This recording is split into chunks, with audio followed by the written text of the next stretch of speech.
बिस्मिल्लाहिर्रहमानिर्रहीम, अस्सलाम वालेकुम। कैप्टन रिटायर्ड सफदर की गिरफ्तारी के बाद पैदा होने वाले तनाज़े की गूंज आज दूसरे रोज भी जारी है। सिंध और वफाक इस मामले पर एक दूसरे को शदीद तनकीद का निशाना बना रही है। एक से बढ़कर एक इल्जामात लगाए जा रहे हैं। एक तरफ जहां army chief general Qamar Javed Bajwa के बरवक्त तहकीकात के हुक्म ने एक बड़े बहरान से बचा लिया है, वहीं सिंध असेंबली के इजलास में पुलिस के हक में करारदाद भी मंजूर कर ली गई है।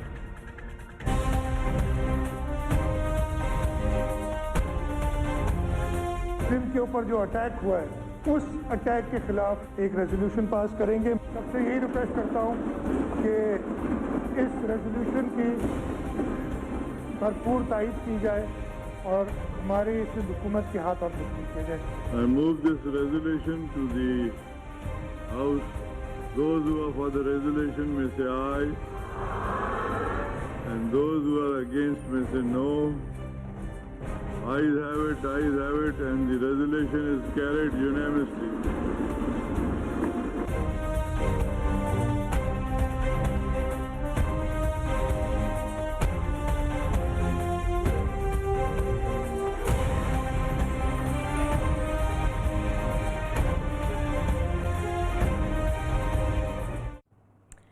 वज़ीर आला सिंध मुराद अली शाह ने आज सुबह ही सिंध पुलिस के सरबराह समेत अहम अफसरान से मुलाकात की और इस मुलाकात में पुलिस की कारकर्दगी को सराहा गया है।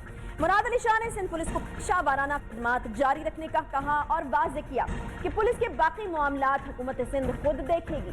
सिंध पुलिस ने छुट्टियों की दरखास्तें वापस तो ले ली, मगर मशरूत तौर पर। गुज़श्ता शब बिलावल भुट्टो जरदारी से मुलाकात के बाद IG सिंध की दरखास्त पर पुलिस अफसरान ने छुट्टी पर जाने का इक़दाम 10 दिन के लिए मौखर कर दिया था, जबकि वफाकी वज़ीर फवाद चौधरी की जानिब से यह दावा किया गया है कि सिंध पुलिस के अफसरान बिलावल हाउस के इशारे पर छुट्टी पर गए। उन्होंने अपने ट्वीट में IG सिंध को निशाना बनाते हुए लिखा कि जब ओमनी वालों के सामने लाइन लगाकर खड़े होते थे तो भी इसी तरह का रद्द अमल होता था क्या? सिर्फ फवाद चौधरी ही नहीं बल्कि हुकूमत के मुख्तलिफ जिम्मेदारान भी इसी तरह के बयान देते हुए नजर आए। मजमूई तौर पर जिस भी मामले को देखा जाए, वफाक और सिंध के दरमियान शदीद टकराव की सूरत हाल ही देखने को मिलती है। मसला कोरोना वायरस का हो या फिर कराची के अवाम के मसाइल पर ऐलान करदा पैकेज का, वफाक और सिंध आमने सामने ही दिखाई देते हैं। हालिया दिनों में पहले जज़ायर के मामले पर एक तनाज़ा खड़ा हुआ तो फिर कैप्टन रिटायर्ड सफदर की गिरफ्तारी ने जल्दी पर तेल का काम किया। कराची समेत सिंध भर में पैदा होने वाली कल की सूरत हाल पर भारतीय मीडिया भी अजीब और गरीब किस्म का प्रोपेगेंडा कर रहा है, अपनी ख्वाहिशात को खबर बना बनाकर आवाम को गुमराह करा। मसाइल का अंबार है तो दूसरी तरफ मिस हैंडलिंग की अजीब और गरीब मिसालें सामने आ रही हैं। वफाकी या सूबाई कोई भी हुकूमत हो, आवाम के मसाइल जो कि तू हैं, आवाम सियासी खींचातानी और महाजराई से परेशान महज खामोश तमाशाई बनी हुई है। कैप्टन सफदर की गिरफ्तारी के बाद पैदा होने वाली सूरत हाल का अंजाम क्या होगा? सारे मामलात की जिम्मेदारी जो है वो आखिर किस पर आयद होती है? क्या इसे किसी बेहतर तरीके से भी हैंडल किया जा सकता था? मामलात आखिर जा किस तरफ रहे हैं और आखिर इन मामलात के पीछे है कौन? और इस पर बात करेंगे और जानेंगे कि आखिर ऐसा भी कोई तरीकाकार हो सकता है कि अवाम को कुछ रिलीफ मिल सके, अवाम के मसाइल हल करने में भी कोई संजीदगी जो है वो दिखाए या संजीदगी से गौर करे। हमारे साथ इस वक्त मौजूद हैं जी सरबराह पाक सरजमीन पार्टी मुस्तफ़ा कमाल साहब, जो कि कराची को बड़े ऐसे तरीके से संभालने का एजाज़ अपने पास रखते हैं। साहब का मेयर है, बहुत शुक्रिया मुस्तफ़ा कमाल साहब प्रोग्राम में ज्वाइन करने के लिए। मुस्तफ़ा साहब, मसला कोरोना का हो, कराची पैकेज का हो, जज़ायर का हो या फिर कैप्टन रिटायर्ड सफदर वाला जो रिसेंट मामला है उसका हो, एक चीज़ जो इन तमाम चीज़ों में कॉमन होती है वो टकराव की सूरत हाल है कि वफाक और सूबा जो है वो आपको आमने सामने एक दूसरे के टकराव में खड़े हुए नजर आते हैं। आप इसकी क्या वजह देखते हैं? क्या लगता है आपको, क्या चीज़ों को सही तरीके से हैंडल नहीं किया जा रहा? दोनों हुकूमतें जो है वो उनकी इंटेंशन और उनकी नीयत ठीक नहीं है। अब ये पता चल गया 2.5 सालों में। और दोनों हुकूमतें चूँकि अपने अपनी कारकर्दगी जो डिलीवरेंस है, जो गवर्नेंस है, उसमें फेल हैं। फेडरल गवर्नमेंट भी फेल है, प्रोविंशियल गवर्नमेंट भी फेल है। प्रोविंशियल गवर्नमेंट यहाँ पर सिंध में फेल है, फेडरल गवर्नमेंट ओवरऑल फेल है। आपको पता है कि मुल्क में जो डिसीजंस हुए हैं कितने लेट हुए हैं। मुल्क में महंगाई फेडरल हुकूमत की पॉलिसीज़ की वजह से, जहाँ जहाँ एक तो होर्डिंग्स की वजह से जिसमें सूबे का रोल है, लेकिन एक पॉलिसीज़ की वजह से जहाँ पर पॉलिसीज़ की वजह से कि कब गंदुम कितना एक्सपोर्ट करना था, जब एक्सपोर्ट नहीं करना था तो एक्सपोर्ट कर दिया, जब इम्पोर्ट करना था पहले तो उसको इंपोर्ट लेट किया। तो ये जो पॉलिसीज़ हैं, उन पॉलिसीज़ की वजह से जो तबाही बर्बादी है या जो कीमतों की जो महंगाई है, फिर ओवरऑल गवर्नेंस का उनका इशू है। जितने अच्छा मुस्तफा साहब, सॉरी टू कट यू, मुझे ये बताएगा कि अभी जो रीसेंट सूरत हाल कैप्टन रिटायर्ड सफदर की गिरफ्तारी के बाद बनी है और चीजें जिस तरीके से हम देख रहे हैं कि बहुत मेसी हो गई हैं, मामला बहुत ज्यादा उलझ चुके हैं, उसकी जिम्मेदारी आपको क्या लगता है कि किस पर आयद होती है? देखिए, सबसे पहले तो ये वाक़या जो कैप्टन सफदर वाला है, मज़ार कायद वाला, वो नहीं होना चाहिए था। अगर चलें वो हो गया तो उसको ऐसे रिजॉल्व करना चाहिए था कि एक मेहमान हैं, लाहौर पंजाब से आए हैं, उनके साथ जो है वो ठीक ट्रीट करके, डेफिनेट इसकी कोई सज़ा मौत तो नहीं थी ना, जाहिर सी बात है, उनको एक कोई बात कर लेता, उनको तंबी कर लेता और आइंदा ये चीज़ नहीं होती, फिर रिकॉर्ड पे आ जाती चीज़। ये जो कुछ भी हुआ है, अब खैर उसकी आर्मी चीफ ने इंक्वायरी का हुक्म दे दिया है।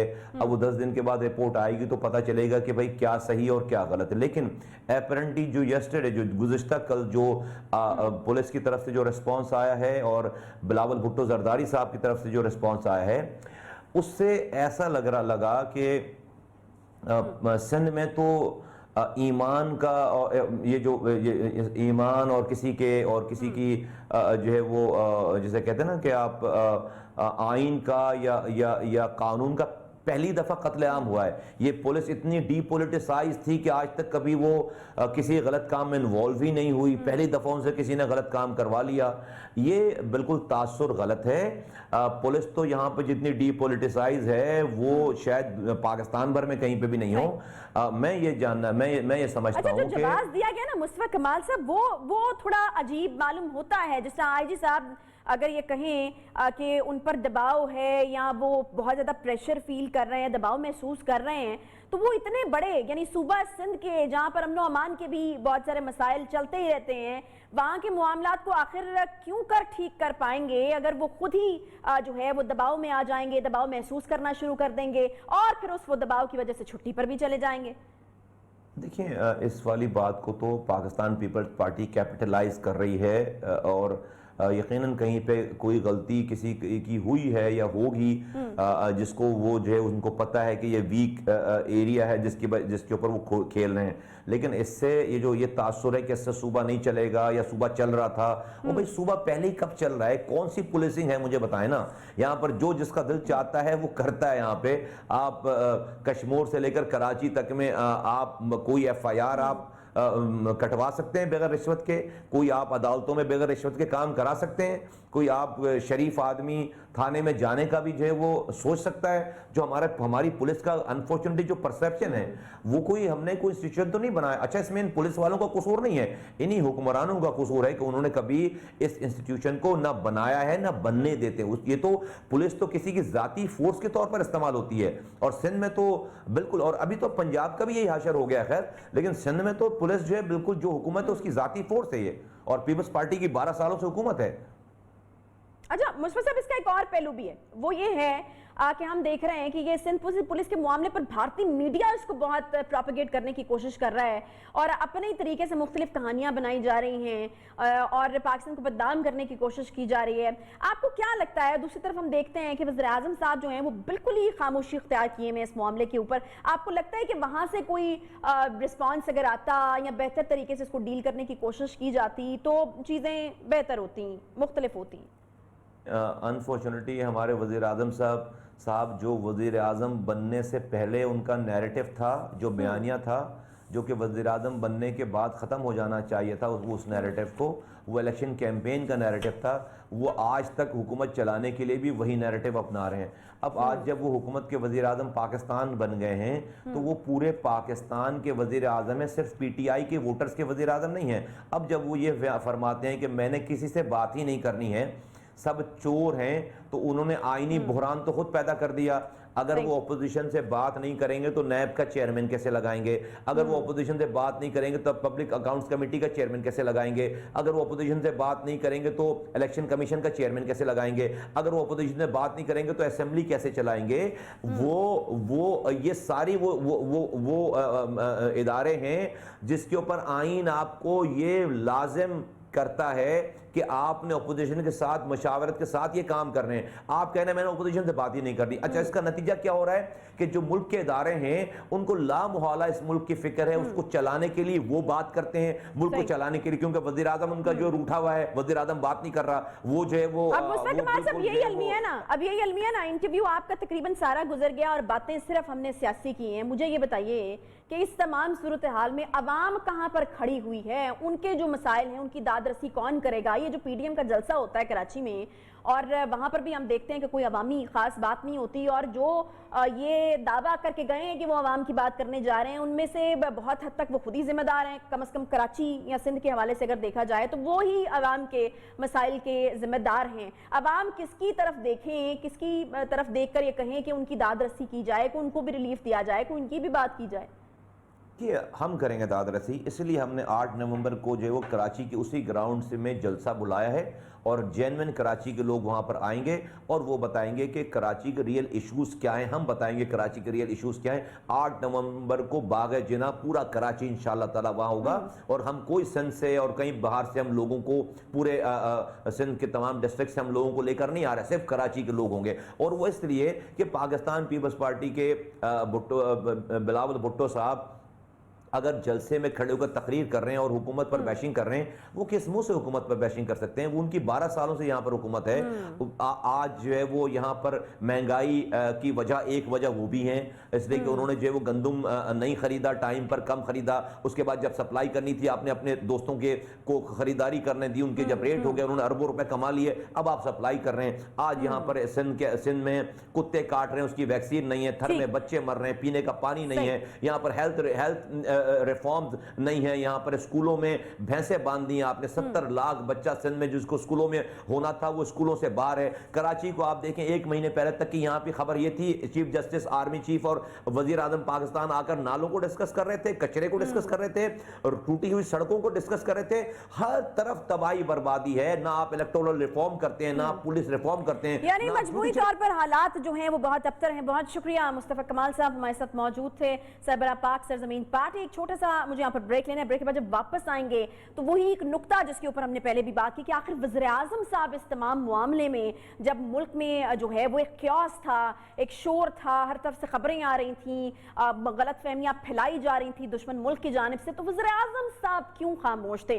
और फिर अगली सुबह जब हमने देखा तो पहले कोई रोल उस तरह से नजर नहीं आया, फिर उनकी काबीना आ गई मैदान में और मैदान में आकर उन्होंने इस तरह की इल्जाम तराशियां करना शुरू कर दी कि सबके पीछे तो बिलावल और सिंध हुकूमत ही निकलेगी, और इस तरह से जो मामलात हैं वो मजीद बिगड़ना शुरू हो गए। आखिर क्यों ये रवैया है हुकूमत का और वज़ीर आज़म की खामोशी की क्या वजह थी, ये भी जानने की कोशिश करेंगे। एक छोटे से ब्रेक के बाद हमारे साथ रहिए।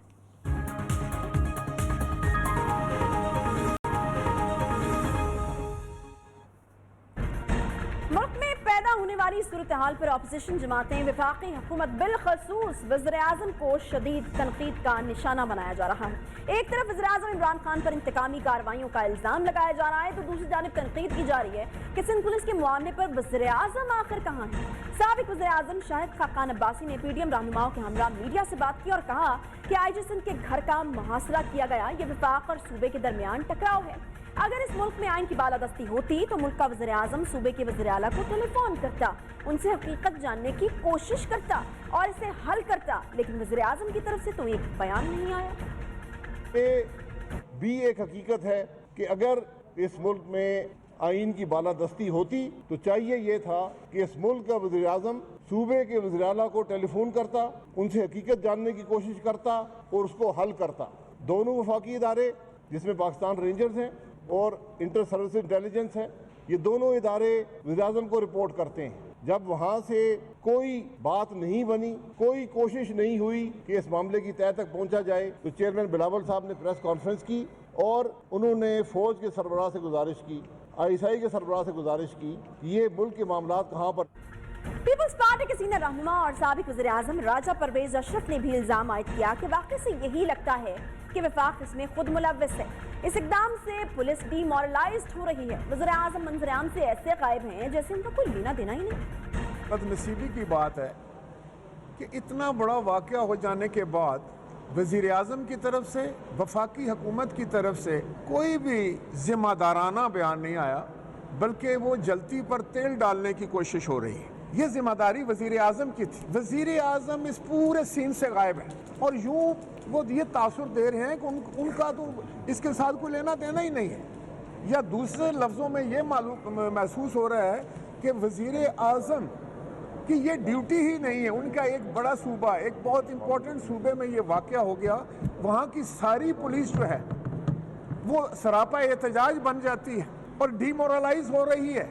और अमूर रियासत को देखना और कायदाना किरदार अदा करना तो बिलाखिर उन्हीं की जिम्मेदारी है।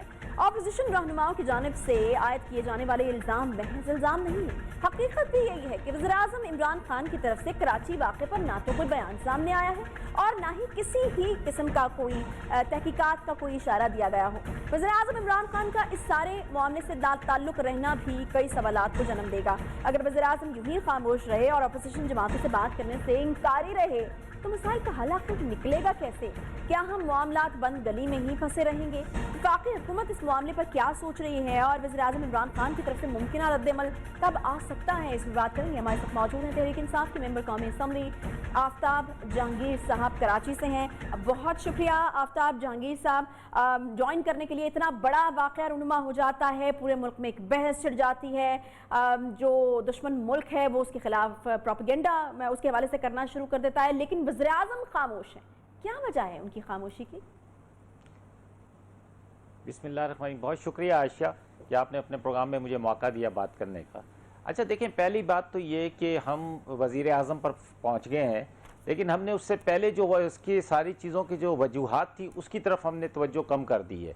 देखें, पहली बात तो ये कि ये जितना ये वाक़या हुआ है वो वाक़या जो है वो किसने किया, कहाँ किया, क्यों किया, हम भी तो यही कह रहे हैं ना कि तवज्जो देनी चाहिए थी और हेड ऑफ द स्टेट तवज्जो नहीं देगा तो कौन तवज्जो देगा? हम भी तवज्जो ही दिला रहे हैं।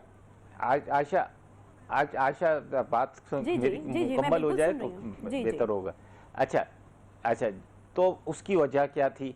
और उसके बाद देखिए एक सूरत हाल बनी कि जी वहाँ पर वो गए और वहाँ पर जाकर सफदर साहब ने जो भी हरकत की, जो भी नारेबाजी की, जो कुछ किया, उसके बाद लोगों का एक गुस्सा था, एक लोगों का एक एहतजाज था और उस एहतजाज के लिए लोग थाने गए। अब थाने जाने के बाद वो थाने जाते हैं और थाने में जाने के बाद FIR नहीं कटती और काफ़ी देर तक टीवी पे दिखाया जा रहा होता है कि जी अपोजिशन के लोग कराची सिंध के वो थाने में गए हुए हैं और दूसरे लोग गए हुए हैं थाने में और वो जाके कह रहे हैं कि जी सफदर अब्बासी साहब के खिलाफ एक FIR काटी जाए, लेकिन वो तो उसकी तरफ तवज्जो नहीं दी जाती। तो यही फिर अचानक रात को पता चलता है, यही सिस्टम है आफ्ताब साहब, यही सिस्टम है। एक आम बंदे की FIR भी नहीं कटती। तो मैं यही तो कह रहा हूँ कि जब एक आम आदमी की FIR नहीं कट रही, ये तो एक बहुत बड़े वो थे, शहजादे थे, इनकी FIR भी नहीं कट रही और कटवाने वाले जो हैं वो अपोजिशन के लोग हैं और मुंतखब लोग हैं, MPA लोग हैं, उनकी दाद रसी नहीं हो रही। तो आखिर क्या वजह है कि पुलिस अपना काम क्यों नहीं कर रही? और ये वही ऐसे IG साहब हैं जिनको लाने के लिए सिंध गवर्नमेंट ने अपना एड़ी चोटी का जोर लगाया था और उनकी ख्वाहिश पर, और मैं इनको ज़ाती तौर पे जानता हूँ IG साहब को, लेकिन ये कि मैं आपको हकीकत बता रहा हूँ कि मैं एक MNA हूँ, मैं एक पार्लिमानी सेक्रेटरी हूँ, मैं इनसे 10 दरखास्तें कर। आयशा मेरी बात सुन ले। आयशा मैं 10 दरखास्त, मेरा ये था कि वज़ीर-ए-आज़म साहब इस तमाम मामले में खामोशी क्यों इख्तियार किए हुए हैं? इसलिए खामोश है, मैं ये समझता हूँ कि उन्होंने बहुत अच्छा किया कि इस मामले में खामोश रहे। अगर खामोशी नहीं करते तो ये उसको दूसरा रंग देते। अब ये है कि खुद, हाँ देखें, मैं इसलिए कह रहा हूँ कि ये दो इदारों की बकौल इनके, ये कि जी एक इदारा आया उन्होंने किडनैप किया है और एक बड़े इदारे के IG सिंध को किडनैप किया गया है। आखिर ऐसे कितनी बड़ी ताकत लेकर आए थे वो? उसकी वीडियोस कहाँ हैं? वो लोग कौन थे? वो लोग कहाँ हैं? बातें तो बहुत सारी होती हैं, रंग तो बहुत सारे दिए जाते हैं, लेकिन इसका मतलब ये तो नहीं है ना कि हेड ऑफ द स्टेट जो है वो इतने बड़े मामले के ऊपर, जब एक बड़ी बेचैनी फैली हुई है, खबरों पर खबरें आ रही हैं, माहौल खराब हो रहा है, उसके ऊपर खामोशी कोई बेचैनी नहीं थी सब, कोई बेचैनी, आयशा कोई बेचैनी नहीं थी, आयशा कोई बेचैनी नहीं है। कराची शहर कोई और रंग दिया जाएगा। आयशा आप लाहौर में हैं, मैं कराची से ताल्लुक़ रखता हूँ, मुझे मालूम है कराची के अंदर, सूबे सिंध के अंदर कोई बेचैनी नहीं है, ऐसी कोई परेशानी नहीं है। ये परेशानी क्रिएट की गई है ऑपोजिशन की तरफ से कि ताकि जो उनकी ये नाकामियां हैं, जो इनको आपस में इत्तेफाक नहीं हो पा रहा है एक दूसरे के ऊपर, और वो जो भारतीय मीडिया इसके ऊपर प्रोपेगेंडा कर रहा है, आर्मी चीफ साहब इसका नोटिस भारतीय मीडिया जो लिख रहा है उसका जवाब हमारे पाकिस्तान मीडिया ने देना है। भारतीय मीडिया का जवाब जो है पाकिस्तान मीडिया ने देना है। नहीं थी, कोई बड़ी बात ही नहीं थी, कोई बेचैनी नहीं। अच्छा, अगर कोई बेचैनी नहीं थी, जहां भारतीय मीडिया को भारत में लोग देखते हैं या इंटरनेशनली कोई देखते होंगे, वहां पे पाकिस्तान मीडिया का भी बहुत बड़ा व्यूअरशिप है, वो बहुत बड़ी व्यूअरशिप है पूरी दुनिया के अंदर। तो पाकिस्तान मीडिया को भी चाहिए था कि वो भी उसी तरह उसको उनको काउंटर जवाब देता, क्योंकि पाकिस्तान जो है, पाकिस्तान मीडिया को अपना रोल अदा करना चाहिए था। वो बताते कि जी ऐसा कुछ नहीं हुआ, कोई कराची के अंदर घुमसान की जंग नहीं हुई है, कोई कुछ नहीं हुआ है। पाकिस्तानी मीडिया आखिर किस तरह ना बताता कि सिंध की सारी पुलिस छुट्टी पर चली गई है, तो सिंध तो का आपके पास होना चाहिए था ना आयशा, आपको यह बताना चाहिए था कि ऐसा कुछ नहीं हुआ है। आपको वो उनको बताना चाहिए था कि कराची के शहरी ऐसा जब नहीं हुआ तो हमने बता दिया नहीं हुआ ना। आप इंडियन मीडिया की तारीफ कर रही हैं आयशा, मुझे बड़ा अफसोस हो रहा है आयशा, मुझे बड़ा अफसोस हो रहा है कि आप इंडियन मीडिया की तारीफ कर रही हैं। आप ये कह रहे हैं कि हम अवाम को बिल्कुल, आपने कहा है कि ऐसा वाकया हुआ है। अगर आप ये कहती हैं कि कराची के अंदर, अगर आप ये कहती हैं कि कराची के अंदर घुमसान की जंग हुई है और कराची के अंदर जो इदारे आपस में लड़े, तो इसका मतलब ये है कि आप उनकी तारीफ कर रही हैं, हालांकि ऐसा नहीं हुआ है, ऐसा नहीं हुआ है। ये सब एक मिली गेम है, ये सब एक मिला हुआ गेम है। आप ये इसको आगे जाके जब तहकीकात होंगी आपके सामने आ जाएंगी। नहीं तो अगर इस तरह की कोई चीज हो रही है आफ्ताब साहब, यही तो पॉइंट है। तो हम ये चाहते हैं कि वज़ीर आज़म नहीं हुई है वो इंटरव्यू सर, ये सब ये सारा ये क्या यहाँ पे उसमें बड़े बड़े बेहतर वाकयात रोल हुए, प्ले करे। वहां पर इतने अच्छा, बड़े बड़े वाकयात हुए कि आप ये सोच नहीं बताइए सकते। कि जिस वहां पर तो तरीके कभी से पाकिस्तान की सिंध पुलिस ने कभी इस तरह छुट्टियों पर नहीं गई है। नहीं, छुट्टी की दरखास्त बड़े बड़े वाकयात हुए यहाँ कराची शहर के अंदर है। छुट्टी की दरखास्त का क्या मकसद था? सिंध पुलिस अगर वो तो इसलिए इसको क्रिएट करना, इस सारे इशू को क्रिएट करना है कि जी ये सिंध गवर्नमेंट ने ये सारी क्रिएशन पैदा की है। अच्छा, आप ये कह रहे हैं कि सिंध गवर्नमेंट ने पैदा की है तमाम सूरत-ए-हाल? बिल्कुल, ये सिंध पुलिस सिंध गवर्नमेंट के अंडर है। और मैं आपको जो बात कर रहा हूं बिल्कुल गारंटी के साथ कर रहा हूं, क्योंकि मैं जाती तौर पे जानता हूं सिंध पुलिस के रोल को। आफ्ताब साहब मुझे ये बताइएगा, आप भी और आप लोगों की काबीना के दूसरे लोग भी, वहां पर मेरे कहने पर एक करप्ट एसएचओ जो है वो तब्दील नहीं हो सकता। ये कह रहे हैं पूरा कि मोहल्ला सारे पूरा दबाव इलाका के उनके खिलाफ पीछे एहतजाज करता है, मैं उसको ट्रांसफर नहीं करवा आप सकता। कह रहे हैं कि सिंध हुकूमत है, फिर आपके कुछ और जो काबीना के अरकान हैं वो ये कहते हैं कि जी आखिर में ना बिलावल और सिंध हुकूमत ही निकलेगी इसके पीछे। तो हुकूमतें तो इस तरह की ज़म्शंस बिल्कुल निकलेगी, आप देख लीजिएगा। नहीं चला, आप इंडिपेंडेंट इंक्वायरी करेंगे, आप इंडिपेंडेंट इंक्वायरी करेंगे, बिल्कुल वही निकलेगा। वो बात कीजिए ना। आप बिल्कुल इंडिपेंडेंट इंक्वायरी होगी, आप देखेगा उसके पीछे कौन निकलेगा। चले, बहुत शुक्रिया आफ्ताब जहांगीर साहब। ये एक मुनासिब किस्म की बात है कि इंडिपेंडेंट किस्म की इंक्वायरी होनी चाहिए, लेकिन इस तरह से अगर अजम्पशंस पे काम किया जाएगा कि अभी इंक्वायरी के ऑर्डर्स हो गए हैं, इंक्वायरी होना अभी बाकी है, लेकिन हुकूमती काबीना के जो कुछ लोग हैं वो सामने आए और ये कहें जी कि सिंध हुकूमत इवेंचुअली इसके पीछे निकलेगी, तो अजम्पशंस पर हुकूमतें तो नहीं चला करती हैं। छोटा सा मुझे यहाँ पर ब्रेक लेने, ब्रेक के बाद वापस आते हैं साथ।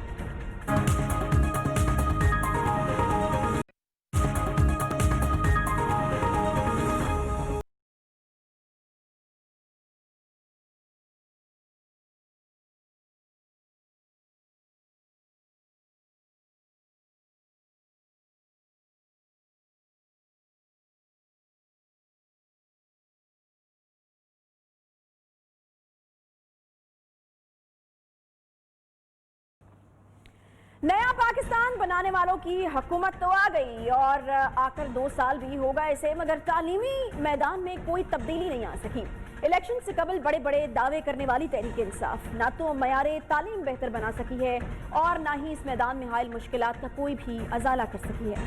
पाकिस्तान का निज़ाम तालीम इब्तदा से ही अब तक मुख्तलिफ अधूरे तजुर्बात का शिकार है।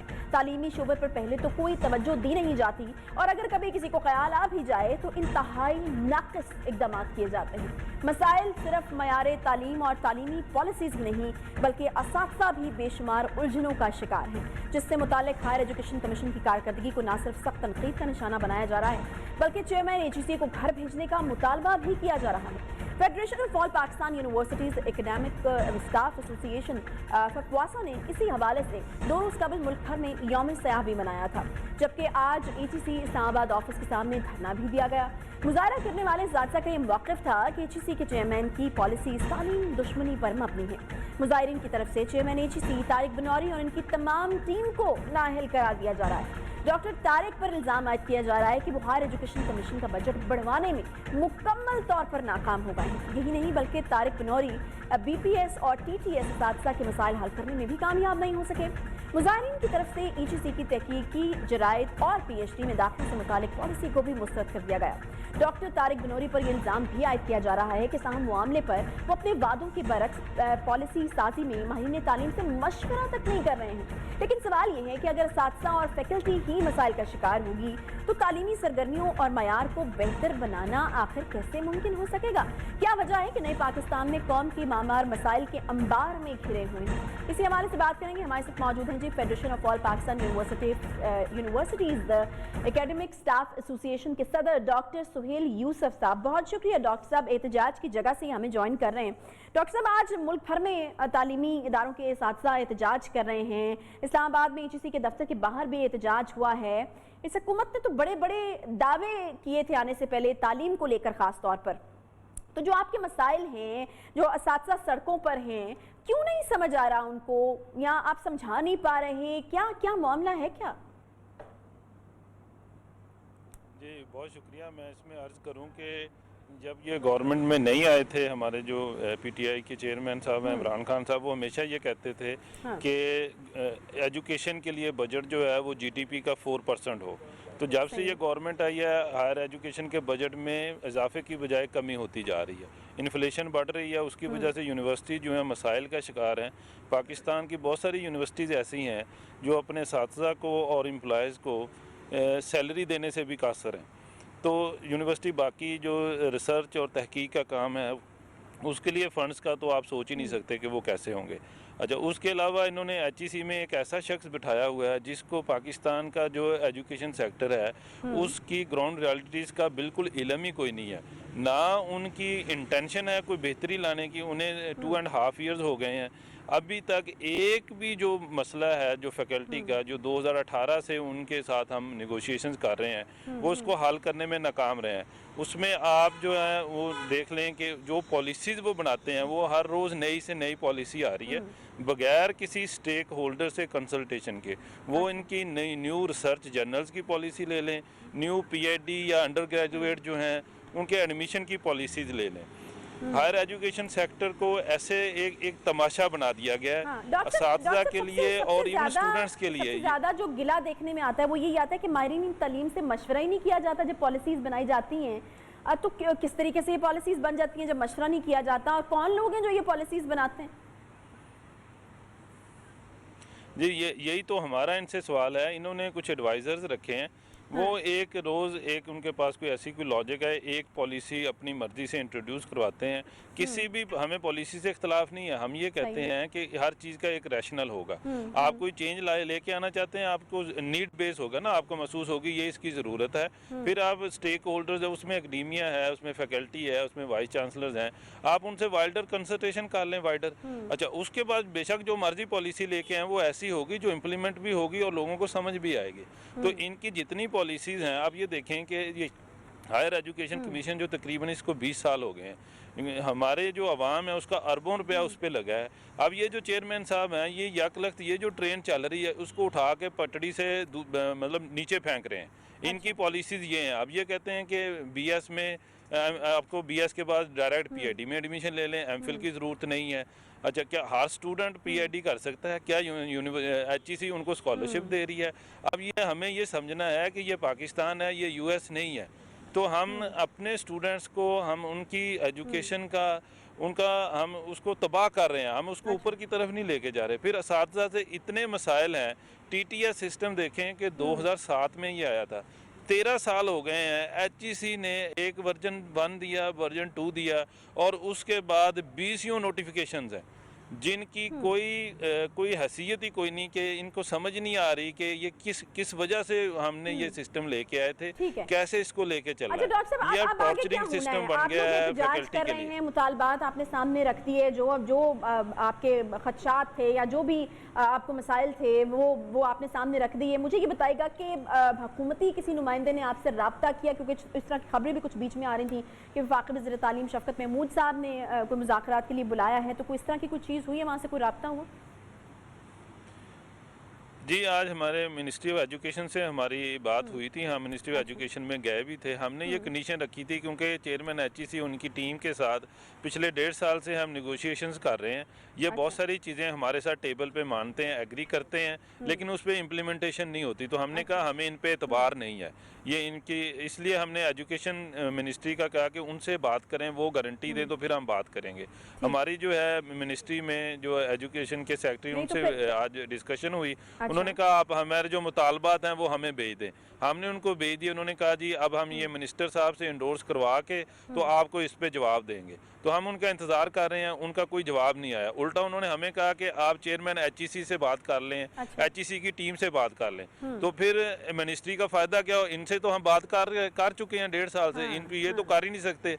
ये तो वो चीज़ें भी नहीं करते जिस पे ये एग्री हो जाते हैं ना कि हमने ये कर देना है, तो हम वेट करते रहते हैं। इन कोई एक कमिटमेंट पिछले 1.5-2 साल में एचईसी ने एक कमिटमेंट भी हमारे साथ पूरी नहीं की। डॉक्टर साहब, अभी आपको लग रहा है कि कोई सीरियसनेस है? आप लोग एलिगेशंस लगा रहे हैं, आप लोग ये कह रहे हैं कि एचईसी के जो चेयरमैन हैं तारिक बनोरी साहब और उनकी टीम नाअहल है। आपको जो वफाकी वजीर हैं वो ये पैगाम भिजवाते हैं कि आप उन्हीं से बात कर लें। तो ये किस तरह से हो सकता है? आपको कुछ संजीदगी नजर आ रही है हुकूमत की कि वो इस मसले को हल करने में संजीदा भी है? आज जो हमारी हुई है इससे तो नहीं लगता कि ये कोई संजीदगी है इनके पार्ट पे, क्योंकि आप देखें सारे पाकिस्तान से असातिज़ा आए हैं, कराची से आए हैं, तुरबत से आए हैं, एजेके से आए हैं, केपीके से आए हैं, पंजाब के दूर दराज इलाकों से आए हैं। अगर आपको लगता है कि हुकूमत संजीदा नहीं है तो फिर अब आपका लाहे क्या होगा?